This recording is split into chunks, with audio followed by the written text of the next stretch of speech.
शिव महापुराण कर रही है, शंकर की कथा कर रही है। एक छोटा सा उपाय अवश्य करिएगा। मान लो आपको लग रहा है कि आपके घर में पितृदोष है, आपको ऐसा महसूस होता है, अमावस्या पड़ती है, चावल की कटोरी में एक कपूर का टुकड़ा रख दीजिए, मान छोटा सा, और कपूर का टुकड़ा रखकर उस कपूर को दरवाजे के बाहर कटोरी में ही, चावल रखी हुई कटोरी में ही उसको पितरों का स्मरण कर कर जला दीजिए।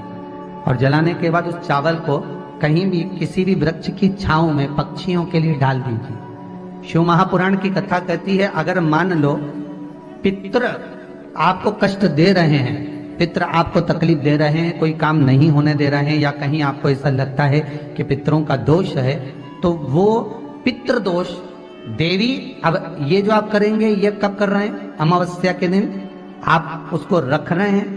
अमावस्या के दिन उसको रखकर रात भर आपने रखा कपूर के साथ में, सुबह एकम पड़ गई, उसी दिन उसको जलाकर आपने पटक दिया। अर्थात उससे देवी और पितृ इन दोनों का आशीर्वाद जो प्राप्त होता है, तो घर में से पितृदोष समाप्त होकर लक्ष्मी की वृद्धि प्रारंभ हो जाती है। अमावस्या के दिन प्रदोष काल में, प्रदोष के समय पर, प्रदोष काल में शाम के समय पर जाकर किसी भी नदी, तालाब, बावड़ी, कुआं, कहीं ना कहीं जो आपके पास में हो, वहां पर एक घी का दिया, बत्ती का मुंह दक्षिण की ओर कर कर अवश्य जला कर जाना, सारे पितृ दोष समाप्त हो जाएगा। अगर नदी, तालाब, बावड़ी, कुआं नहीं है तो पीपल का वृक्ष हो या बेलपत्री का वृक्ष हो या बट का वृक्ष हो, उसके नीचे लगा दो प्रदोष काल में। पर अमावस्या के दिन लगाएं जरूर। क्यों?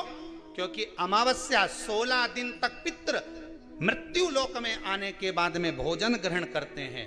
अमावस्या के दिन पितृ शाम के समय प्रदोष काल में शंकर भगवान का नाम जाप कर कर नदी, तालाब, बावड़ी पर पानी पीने जाते हैं।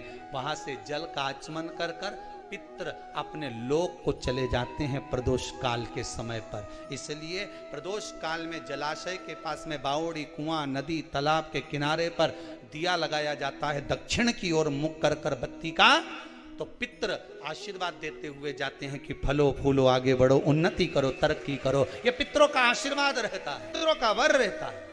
आप देंगे, कुछ करा ना करा, फिर अमावस्या के दिन उस दिन दिया दक्षिण की ओर बाती का मुख कर कर। 7 स्थान ऐसे हैं जहां चंदन की मात्र उंगलियां लगा देने से ही शिव पितृलोक के पितरों को मुक्ति प्रदान करके बैकुंठ लोक का निवास दे रहे। 7 स्थान, और वो 7 स्थान जो चंदन के बताए गए, पहला भगवान देवाधिदेव महादेव के शिवलिंग पर चंदन का लेपन। समझ लेना जरा बहुत अच्छे से। आपको लगता है स्वप्न में कोई मुर्दे दिख रहे हैं, या कोई जल रहा है, या कोई मर रहा है, या कोई चला गया है, ऐसा भय लगता है, बच्चों को मानी भेजूंगी ऐसा हो जाएगा। जिनके यहाँ पितृदोष होता है, काल सर्प दोष होता है, वास्तु दोष होता है, उनको ज्यादा कुछ नहीं करना होना। महाराज एक बेल का फल लीजिए, उसके अंदर का जो गुर्दा होता है, अंदर का जो भाग होता है, उसको निकाल लीजिए, और उस बेल के फल में आटा सेक कर उसमें शक्कर मिलाकर उसको उसके अंदर भर लीजिए। अमावस्या के दिन सुबह 10 बजे से पहले उसको अपने घर में घुमाने के बाद में, जिसको काल सर्प दोष बताया है, पितृदोष बताया है, या वास्तु दोष का स्मरण बताया है, घर में सब दूर घुमाकर अपने परिवार का हाथ का स्पर्श कराकर पीपल के पेड़ के नीचे खड्डा खोदकर उस बेलपत्र के उस फल को दाब दीजिए। महाराज केवल एक अमावस्या करना रहता है, पितरों के दोष से मुक्ति मिलती है और हमारे घर के कार्य सफल होना प्रारंभ हो जाता है। पति को मानी भेजूंगी ऐसा हो जाएगा। कोई हमारे कोई गलत तो नहीं कर रहा है, आपको लगता है। 7 स्थान चंदन के बताएं, बाबा के शिवलिंग पर, दूसरा गणेश जी पर चंदन की उंगली, तीसरा सदानंद कार्तिकेय पर चंदन की उंगली, चौथा अशोक सुंदरी पर चंदन की उंगली, 5वां जलाधारी पर चंदन की उंगली, छठा जो शिवलिंग का जल बह रहा है इसके ठीक विपरीत की ओर चंदन की उंगली, और 7वां चंदन नंदी कि मस्तक के ऊपर जो 2 सींग लगे रहते हैं उस पर चंदन की उंगली, ये कब लगाई जाती है? या तो अमावस्या के दिन आपको लगता है कि हमारे पूर्वजों का उद्धार नहीं हुआ, हमारे पूर्वजों का कल्याण नहीं हुआ, कहीं अधोगति में कोई चला गया है, उसका बस एक बार, रोज नहीं जरूरत है, 4 दिन दुकान अच्छी चले, बाकी के समय बैठना पड़े, समझ लेना पितृदोष।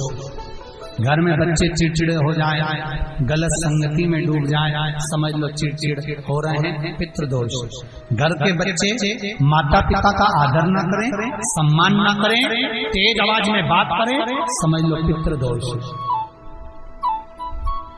पितृदोष मालूम पड़े। और इतने से भी अगर आप नहीं समझ सकते, परिवार का कोई एक व्यक्ति जब जब भोजन करने बैठे तब तब उसकी थाली में बाल आए, भले वो होटल में खाए तो भी बाल आ जाए, वो कहीं खाना खा रहा है तो बाल आ जाए।